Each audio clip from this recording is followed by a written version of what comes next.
Welcome to Smart Questions. This is where, as a team, we take challenges that have come up from conversations we've had with clients in the last few days, and we explore some of the key salient points from it. It's not all about what the textbooks would say, and we won't necessarily come up with all of the whole range of solutions, but the idea is that we cover enough that there's at least a good takeaway that you can have that will help you to address that particular challenge or question that has come up. So we hope you find it useful. Welcome to another episode of Smart Questions. I'm here with Louise Blunt. So Louise, what's the question that we've got this week?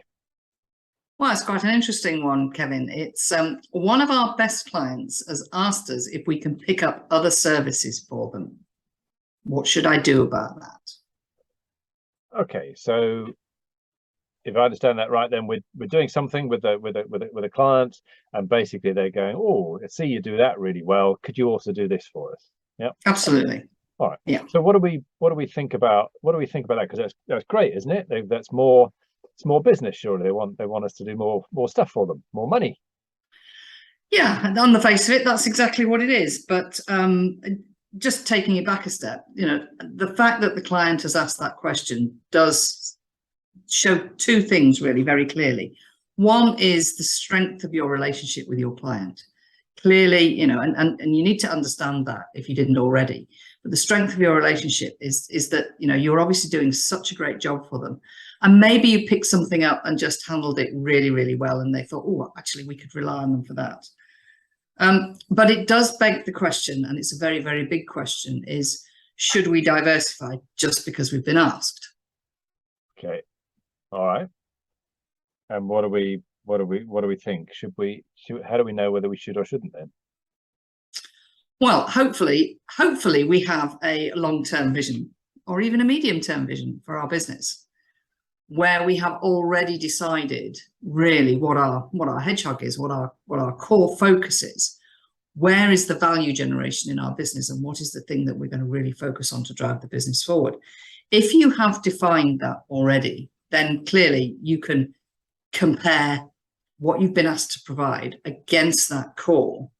And if there's a match, if they match up, then that's fine. I think the decision kind of makes itself. It's one of the reasons why we look for these core focuses, these hedgehogs.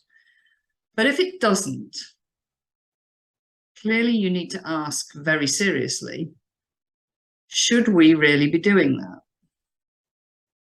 Because there's quite a lot of reasons why you shouldn't, which counter the, oh, well, isn't it just a bit of easy money?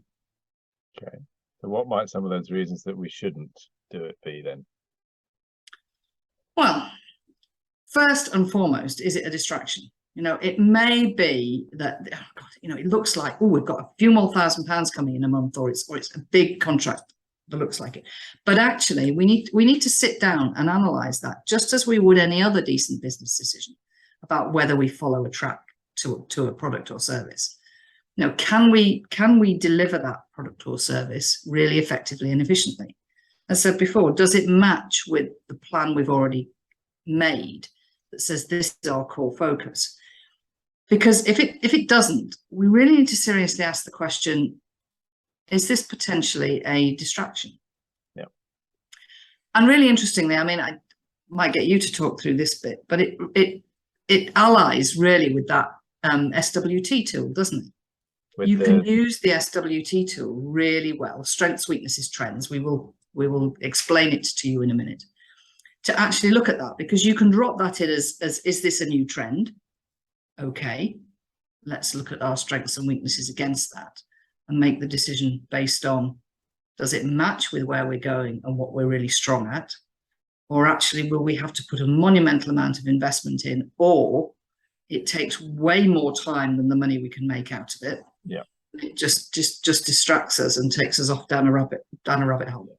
So I think what we're coming to is proceed with caution, in that don't just jump at it, because there might be all sorts of factors that you need to consider. And the key one is where you see the business going in the future, and your source of value creation in the long term, as opposed to maybe necessarily short-term profits. And that's where this tension comes up, because certainly from a short-term gain point of view, it could be nicely attractive and it could be great. That might line your pocket a little bit, but if it's going to distract you from achieving your long-term aim, where your real value creation might be, then you do need to think very carefully as to whether it fits. And there is a bit of an adage in terms of building value, which is we're better off doing fewer things, a small number of things with a lot of clients, than we are doing a lot of things with a small number of clients. So and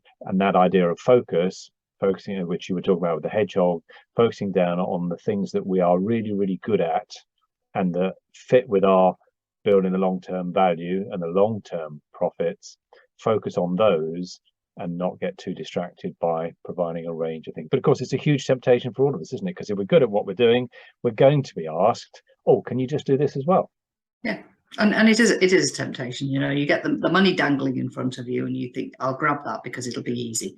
You need to give it the due consideration you'd give any other business decision about the direction of travel. Yeah. And seriously think it through before making the decision, yay or nay. Brilliant. Louise, thank you very much. If you found that useful, imagine what it'd be like coming along to ScaleUp Club, where you'll have other business owners that will be raising challenges, but helping you to address your challenges on an ongoing basis. So just look in the description and the comments to find out how you can come along to the next ScaleUp Club. And also, why not have a look at my book, The Entrepreneurial Scale Up System? You'll find the answers to all sorts of questions in there, along with that system of how to scale up your business. So hopefully look forward to seeing you soon.